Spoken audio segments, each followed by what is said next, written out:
how can we all become happier? How can we all promote our happiness at work in this year where we really find ourselves? And that's what we're going to be talking about today. I'm going to be walking through the top 10 insights that come from the science of happiness about how we can promote our overall well-being at work.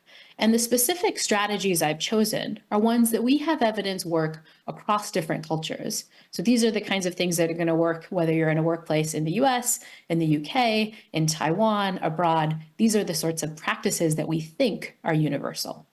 And so let's jump into these tips, starting with the biggest insight that we get from the science of happiness, which is that if we really want to promote mental health at work, we need to recognize that happiness matters for your performance. Now, I think we all have a theory about how happiness works. We assume that if we are successful, if we do well at work, we'll feel happy. But we don't think that the pattern goes the other way. In other words, if I focus on my mental health, if I focus on my happiness, then I'll perform better. But what the research shows is that we might have it wrong. In fact, study after study shows that our happiness seems to matter for the bottom line, for our success. How do we know this? Well, we know this from studies that look at this question of what does being happy predict? What kinds of success criteria does it predict? And one of my favorite studies, which comes from the researcher Ed Diener, asked, does your happiness predict whether or not you're able to get a job in the first place? Ed Diener studied this question in a very interesting way. He took a college freshman and measured their cheerfulness, so one measure of their positive emotion. And what he did was then try to look at whether or not that measure of cheerfulness predicted students' job obtainment, so in other words, whether or not they got a job, not when they were at age 18 as a freshman, but later when they were in their 20s and in their 30s. And what Ed Diener found was that students who were the most cheerful at age 18 were the ones who were not only the ones who were most likely to get a job in their 20s and 30s, but they were also the ones that were more likely to be paid the most money. Now, we all assume that money will equal happiness, that if we got more money, we'd be happier, but we don't think that being happier will get us more money. But that's actually what studies are beginning to show. People who are happier at work wind up being paid more. Now, you might ask the question, like, what's going on? Are we just paying people who are happy more? That seems wrong. No, it turns out that people who are happier are paid more, in part because they have better ideas. Research shows that when we're in a positive mood, we wind up being even more creative. One of my favorite studies looked at this with medical doctors. They brought medical doctors to the lab and gave doctors a really hard medical diagnosis problem. So it was really tough to figure out what disease you were thinking about. But half of the doctors in this study got to be in a good mood first. They just watched some silly cat videos, on YouTube. But they were kind of laughing and in a good mood. What happened? Well, those doctors who were in the good mood wound up coming up with the most creative solution to these tough medical problems. By being in a good mood first, you wind up performing better. You wind up performing more innovatively. And I think this shows us why happiness at work is more important, right? Happiness at work winds up being the kinds of thing that allows us to perform better and that therefore allows us to succeed. And I think that this is really important, an important insight to start with, in part because I think we get this idea of happiness wrong. We assume we have to get to success to be happy, but in fact, focusing on our happiness first might be exactly the kind of thing we need to do to be the most creative workers we can be and the most creative leaders we can be at work. And this is why I like to start my talks with this idea of work-life harmony. I think this is a lovely notion to be presenting at Bazaar at work in Taiwan, because I think it's a very kind of Asian notion in a lot of ways, right? This idea that instead of a work-life balance where when work goes up, life goes down, we can think of them in harmony, where if you focus on the life part, your mental health and your happiness, you'll wind up working even better. You'll wind up doing more creative work. Now, so far, I've talked to you about work-life harmony at the individual level, but I also think it's worth noting what happens at a company level when you have workers who are more happy. And this is the kind of thing that was recently studied by a group at the University of Oxford.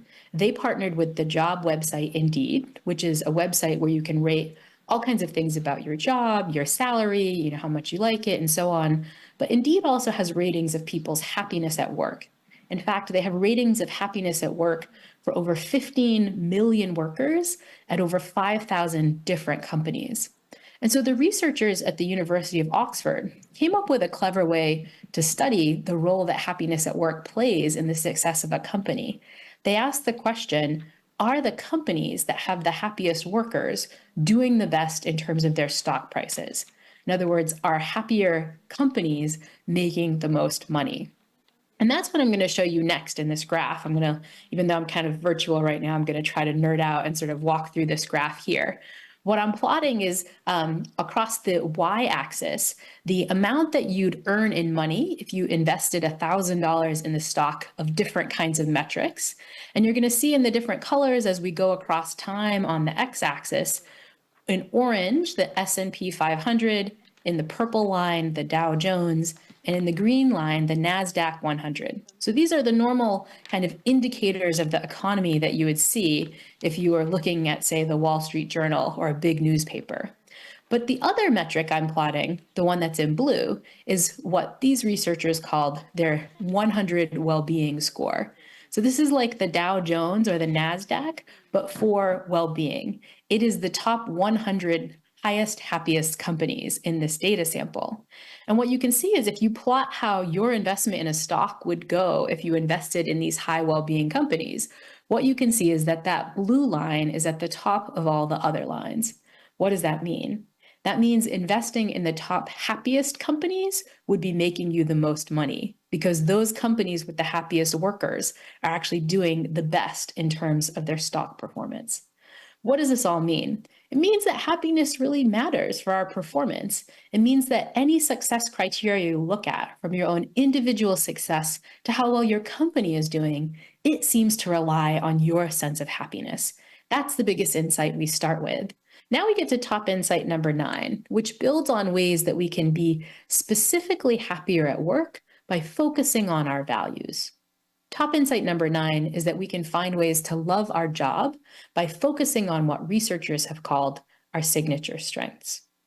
One of the things that I bet we're talking about a lot at the Bazaar at Work Summit is this question of, how do I find purpose at work? How do I find a sense of meaning? What's the point of doing my work at all, right? We all ask these questions, but the answers can be a little bit tricky, right? What are the kinds of things that give us a sense of purpose at work? And researchers like Chris Peterson and Marty Seligman have studied this question. This is another one that they've studied cross-culturally. And they've argued that we can get insight into what gives people purpose by focusing on what they've called your signature strengths. So Peterson and Seligman went around the world, asked people around the world for their values. What are some strengths and things that you just think are universal values that we should all think about? And when they did this survey, they found that there seemed to be 24 different strengths, as they called them, that came up again and again. Here's their big list of character strengths here. I won't kind of read through them in English, but hopefully you can kind of walk through. They're concepts like a notion of bravery or citizenship, idea of something like creativity or kindness, leadership, a kind of zest for life, loving learning, right? These are kind of strengths that we could see cross-culturally where we think, oh, it's good if you have that strength. But if you think about the different strengths that are out there, you might notice that some of these strengths feel like ones that really resonate with you. You might think, for example, well, bravery and citizenship, those are good. But for me, my true strength might be something like curiosity or humor or social intelligence. Doesn't really matter which one it is. It's just the strength and the value that really resonates with you. Peterson and Seligman say that that strength that really resonates with you is what they would call your signature strength. It's the value that when you exercise it, you will feel good at work. It will allow you to experience purpose. And what they've done is they've found that when individuals use their signature strengths at work, all of a sudden work becomes enjoyable. You become happy at work, and work can even become what you might say is your calling, right? Even if you didn't get paid, you would still want to do that sort of thing. That's the power of using our signature strengths. But you might ask, well, how can I use more of my signature strengths at work? Maybe I have a job where it's not obvious how I could bring in concepts like bravery or kindness or love of learning. How do I get creative here? And this is where I really love the work of my former Yale colleague, Amy Resninsky. She has a practice of bringing your strengths to work that she calls job crafting. What is job crafting? Well, it's taking the job description you have and finding a way to bring in all those strengths and values that you have so that you can make your job your own. And the reason I really love Amy's job crafting work is that she studies this practice of job crafting, not in really creative jobs, but in hospital janitorial staff workers. So these are people who are cleaning up when people get sick in the hospital. They're washing the linen in hospitals, things like that. You might not think these individuals have really creative jobs. But Amy Resninsky finds that about a third of these hospital janitorial staff workers wind up saying that their job is a calling. And they seem to be the ones that are job crafting. Amy tells these lovely stories of staff workers who consider their job to be, not just cleaning up, but really making people laugh at work, or getting really creative by switching the art around in the hospital rooms and so on. These are individuals who are enjoying their job, performing it really well, and it's in part because they've crafted their jobs to bring in more strengths. And I love Amy's work because if hospital janitorial staff workers can get creative about their jobs, of course, everyone listening here today can do the same. And so that's top insight number 9. We want to find ways that we can love our job by focusing on those values and strengths.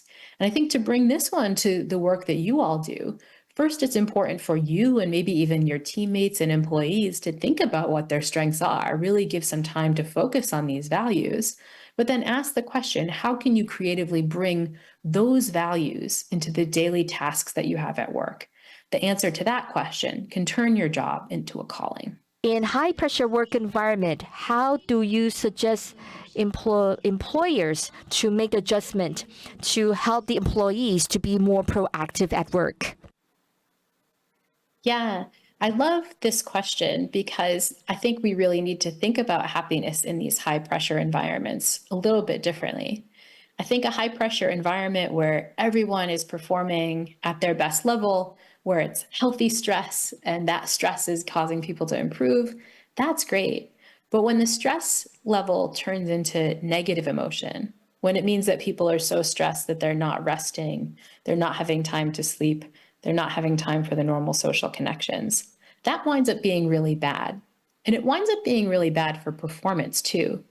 If a high stress environment is making an employee feel very frustrated, without social connection, no time for exercise, what you've just seen in this talk is that they're going to feel less happy. And the data I showed you at the beginning suggested that happier workers are really the path to better performing workers and a better performing company.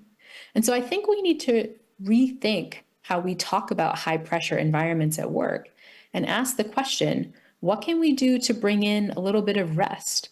What can we do to bring in a little bit more free time? Our instinct is, oh, that will make people perform less. Maybe they'll have less time at work or they won't do as well. But the research shows we're getting that wrong. That idea that we have is just incorrect. If we could focus on worker happiness, even in high pressure environments, everyone would be doing better, including the company.